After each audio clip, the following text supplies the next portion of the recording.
Have you ever walked into a room and immediately, without even thinking about it, scanned the emotional temperature of every person in it? Noticed who was upset, noticed who was tense, noticed who was quiet in a way that meant something was wrong. And before anyone said a single word, you had already begun adjusting yourself, softening your voice, choosing your expression, preparing to manage whatever was in the air. Have you ever felt personally responsible when someone near you was in a bad mood? As if their unhappiness were somehow your fault or your job to fix, even when you had nothing to do with it? Have you ever apologized for things that were not your fault? Taken on emotional labor that no one asked you to carry? Or found yourself exhausted after social interactions in a way that other people around you did not seem to experience? If any of that sounds familiar, this conversation is worth staying with. Because what we are about to explore may explain some of the deepest, quietest patterns in your adult life. Patterns you may have carried for so long that you no longer see them as patterns at all. You simply see them as you. And according to the work of Dr. Gabor Maté, that recognition, the moment a person begins to see that some of their most defining traits were not chosen freely, but developed as adaptations to their early environment, is often the beginning of a very important kind of healing. Because if you grew up managing everyone else's emotions, you did not become that way by accident. You became that way because at some point in your childhood, it was the most intelligent thing you could do. Let us slow down and explore what that actually means. A child is born completely dependent on the adults around them, not just for food, shelter, and physical safety, but for emotional safety as well. A child's nervous system does not yet know how to regulate itself. It borrows regulation from the nervous systems of the caregivers around it. When the caregiver is calm, present, and attuned, the child learns that the world is a safe place, that their feelings are welcome, that they can relax into their own being. When the caregiver is anxious, angry, unpredictable, distant, or overwhelmed, the child's nervous system picks up on that too. And the child begins, without any conscious decision, to shape itself around the emotional reality of the adults it depends on. From a trauma-informed perspective, this is one of the most important truths about human development. A child cannot separate themselves from the emotional environment they are raised in. They do not have the ability to say, that is my mother's anxiety, it belongs to her. They do not have the ability to say, my father's anger is not about me, it is about his own unresolved pain. A child experiences the emotional atmosphere of the home as if it were their own weather, and they adapt accordingly. Now imagine a child who is born sensitive, perhaps unusually attuned, perhaps naturally empathetic. And imagine that this child is raised in a home where the adults are emotionally unstable, chronically stressed, unpredictable, or unavailable. Perhaps the parent struggles with depression. Perhaps the parent has a short temper. Perhaps the marriage is unhappy. Perhaps one parent is emotionally absent while the other is overwhelmed. Perhaps there is addiction, illness, or unspoken trauma running through the household like an invisible current. That child, sensitive as they are, will very quickly learn something. They will learn that their own safety, their own sense of belonging, depends on their ability to read and manage the emotions around them. They will learn to sense the shift in the air before anyone speaks. They will learn to soothe a parent's mood by being especially good, especially quiet, especially helpful. They will learn to disappear when tension rises, or to become funny to break the silence, or to become the confidant of a lonely adult who should have been leaning on another adult, not on them. Gabor Maté has often emphasized that this is one of the most tragic and common developmental patterns he has observed in his decades of clinical work. Children in these homes become what some psychologists call parentified. They take on emotional responsibilities that no child is developmentally prepared to carry. And they do it not because they are strong, but because they have no other choice. A small child cannot leave. A small child cannot say, "This is not my job." A small child can only adapt, and so They adapt brilliantly. They become excellent readers of other people. They become caretakers. They become peacemakers. They become the emotional glue of the family. They earn love not by simply existing, but by being useful in ways their nervous system considered essential to survival. The problem is not that they develop this ability. The ability itself is beautiful. Sensitivity, empathy, attunement, these are gifts that the world desperately needs. The problem is that these qualities were never balanced with equal permission to have their own needs, their own feelings, their own limits. They became caretakers before they became people. And that imbalance follows them for decades. If this is beginning to sound familiar, consider how it may be showing up in your adult life. Many people who grew up managing everyone else's emotions become adults who feel constantly responsible for the moods of the people around them. They walk into a room and immediately begin scanning. Who looks tired? Who seems annoyed? Who's being unusually quiet? And without even realizing it, they begin adjusting their own behavior to manage whatever they sense. They become quieter, or more energetic, or more accommodating, or more entertaining, depending on what the room seems to need. This is often experienced as being a good friend, a good partner, a good colleague. And in many ways it is. But underneath the kindness, there's often a quiet exhaustion, because the person is not simply being kind, they are performing constant, unconscious emotional labor for people who never asked for it and often do not even notice it is happening. Many people who grew up in this pattern also struggle with a very particular kind of guilt. They feel guilty when someone else is unhappy in their presence, as if they were somehow responsible for creating happiness in every person around them. They feel guilty saying no. They feel guilty resting while others are struggling. They feel guilty focusing on their own needs. They feel guilty for having needs at all. From a psychological perspective, this guilt is rarely random. It is usually the residue of a childhood in which the child was made to feel responsible for the emotional well-being of adults who could not regulate themselves. That child learned that when the parent was unhappy, it was the child's job to make it better. And now, as an adult, they cannot easily be at peace when someone near them is not at peace, because their nervous system still believes that other people's emotions are their responsibility. Another pattern that often develops is difficulty identifying one's own feelings.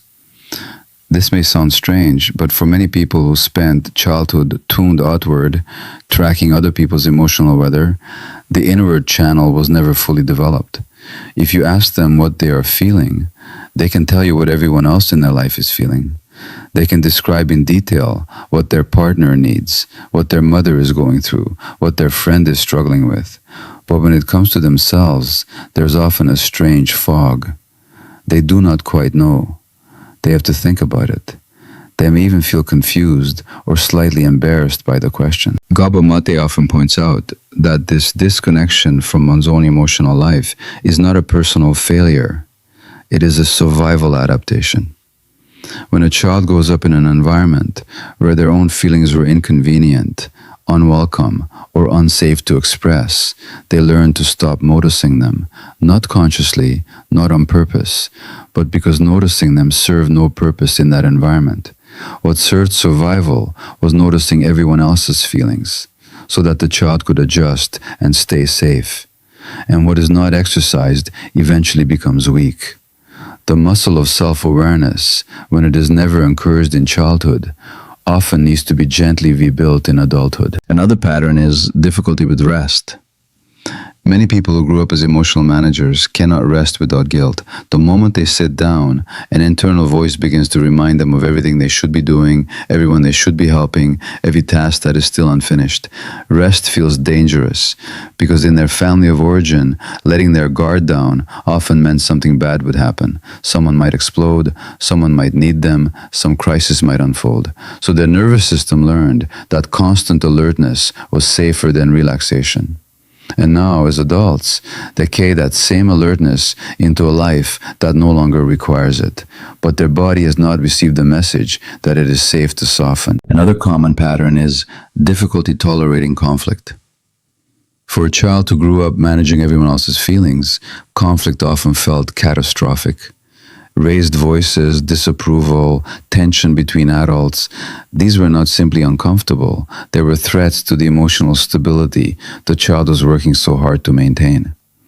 As adults, these individuals often become extremely conflict averse. They will suppress their own opinions, tolerate treatment they do not deserve, and swallow their own truth, all to avoid the sensation of someone being upset with them. It is not that they lack backbone, it is that their nervous system was trained to associate disapproval with danger, and it has not yet been given a new template. Many people in this pattern also develop what might be called a very tuned inner critic.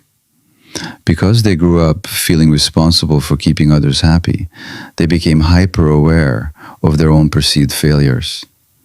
They rehearse conversations obsessively, wondering if they said the right thing. They replay small moments of social awkwardness for days. They analyze whether they were too much or not enough or the wrong kind of present. From a trauma-informed perspective, this constant self-monitoring is often the internal continuation of what was once external monitoring by a critical or unpredictable caregiver. The voice that watches you now was at some point a voice you had to watch out for in someone else. And you internalized it because internalizing it felt safer than being caught off guard. Perhaps most painfully, many people who grew up managing everyone else's emotions eventually reach adulthood with a very specific kind of loneliness. They are surrounded by people who rely on them. They are loved by many. They're appreciated for what they give.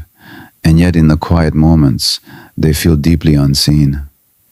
Because they have been so busy meeting other people's needs, so practiced at hiding their own, that even those who love them do not truly know them. They know the caretaker, they know the helper, they know the reliable one. They may not have ever met the person underneath, and often the person underneath has forgotten themselves too. This loneliness is not because these people are unlovable. It is because they have spent a lifetime showing the world a version of themselves that was designed to keep others comfortable. And there's a deep, aching part of them that longs to be met as they truly are, without having to earn it, without having to perform, without having to first take care of the person doing the meeting. If any of this is landing, please hear something important. None of these patterns mean you are broken. None of them mean you are damaged in some fixed or permanent way. They mean that once upon a time, you were a small human being in a large emotional world, and you did what you needed to do to survive it. The adaptation was intelligent. The adaptation was in some ways an act of love, both toward the people around you and toward your own need to remain connected to them. The question is not whether the adaptation made sense then. It did. The question is whether it still serves you now. Because here's one of the quiet truths that Gabor Maté's work brings into sharp relief. What kept us alive in childhood often keeps us stuck in adulthood. The very strategies that once protected us can, later in life, become the walls that prevent us from being fully known, fully loved, and fully alive. Beginning to release these patterns does not require you to become someone new. It requires the opposite. It requires you to slowly, gently meet the person underneath the patterns. The person who was always there, but was rarely allowed to be primary. One place to begin is with a small, honest question. In any given moment, especially in emotionally complex situations, you can ask yourself, whose feelings am I taking care of right now? If the answer is always someone else's, that is information, not a verdict, not a judgment, simply a signal that a very old pattern is running and that you might be able to gently interrupt it. Another practice is to give yourself permission to not immediately fix other people's discomfort. This is very difficult for those who spent childhood as emotional caretakers, because the impulse to intervene is almost automatic. But not every emotion in someone else is a problem for you to solve. Sometimes people just need to feel what they feel. Sometimes their sadness is not an emergency. Sometimes their frustration is not about you. Learning to let other people have their own emotions without immediately taking those emotions onto yourself is one of the most freeing shifts a former caretaker can make. Another gentle practice is beginning to notice your own inner life more deliberately.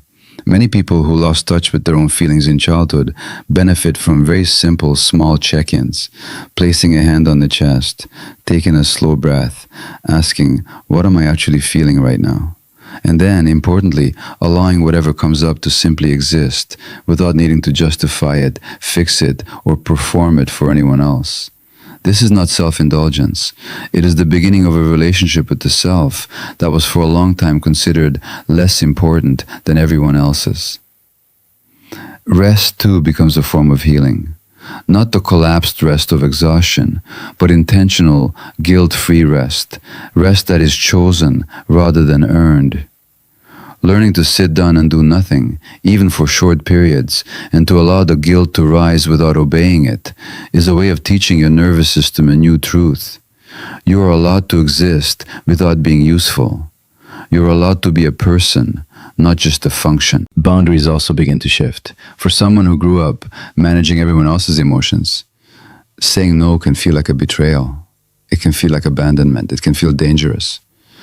But every small no, said with care, is a message to your own nervous system that you are no longer required to give yourself away to keep others comfortable. Boundaries are not walls. They are the honest edges of who you are, and they allow you to be in relationships without disappearing inside them. Relationships themselves often need gentle reevaluation. Many people who grew up as emotional managers unconsciously choose partners, friends, and colleagues who need to be managed. They find themselves in relationships that mirror the dynamic of their childhood, where they are constantly giving and rarely receiving. Beginning to notice this pattern without judgment is important. Not every relationship must be ended, but many can be reshaped, and some, over time, may need to be released. In their place, relationships in which you are simply loved for being, not for doing, can slowly begin to grow. These relationships may feel strange at first because they do not activate the old caretaker role. But that strangeness is often a sign that something healthier is being introduced. One of the most quietly powerful practices, though, is learning to speak to yourself with the kind of tenderness you have spent your life offering others. Many former emotional caretakers are extraordinarily gentle with everyone but themselves. They forgive others endlessly and forgive themselves rarely. They comfort others in distress and criticize themselves in the same moment. Beginning to turn even a small portion of that tenderness inward is transformative. When a wave of anxiety comes, instead of shaming yourself for it, you might place a hand on your chest and say, "This makes sense, given everything I have carried." When shame rises, instead of collapsing into it, you might say, "This feeling is old, and it does not have to define me." This is not self-pity. This is self-parenting. It is the slow, deliberate act of becoming at last the kind of presence you always needed, but rarely had. None of this happens overnight. Gabor Maté has repeatedly emphasized that healing is not a linear process, and it is not a destination. It is a slow reweaving of a person's relationship with themselves. There will be days when you notice, with quiet pride, that you did not automatically apologize, that you asked for what you wanted, that you rested without guilt, that you let someone else be uncomfortable without rushing to fix it. And there will be other days when you slip back into the old patterns and wonder if you have changed at all. Both are part of the process. What matters is that the direction of your life is slowly turning back toward yourself. There's also, quietly, something worth grieving here. Because to see these patterns clearly is also to see what you did not have.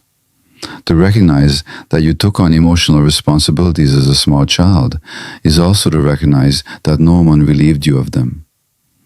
To understand that you became your family's caretaker is also to understand that you did not get to simply be a child. That is a real loss, and it deserves real acknowledgement. You may find as you continue this work that unexpected waves of sadness arise. These waves are not setbacks. They are the long overdue mourning of a childhood that had to be given up too soon. Let those waves come. They are part of the return. And there is, alongside the grief, a deep dignity in this work. Because to become the emotional caretaker for others as a child, when no one was there to hold you, required something extraordinary. It required sensitivity, intelligence, empathy, and endurance. Those qualities did not disappear. They are still in you. But now they can begin to serve you as well as others, rather than being extracted from you at your own expense. You are allowed to still be sensitive without being self-abandoning. You are allowed to still be empathetic without being responsible for every emotion in the room. You are allowed to still care deeply without giving so much that there's nothing left for yourself. You're allowed to be a person of great heart who also has a very clear and protected inner life. Perhaps the most important reflection to hold on to is this: the fact that you learned so young to attend to the emotions of others is not a curse. It is not something to be ashamed of. It is a testimony to your survival, your intelligence, and your love. What you are being invited to do now is not to abandon that part of yourself, but to expand your care, to include the one being who was left out for far too long: yourself. Gabor Maté's work reminds us again and again that self-compassion is not a soft or self-indulgent thing. It is one of the essential foundations of any real, lasting healing. Without it, we simply replace one form of self-abandonment with another.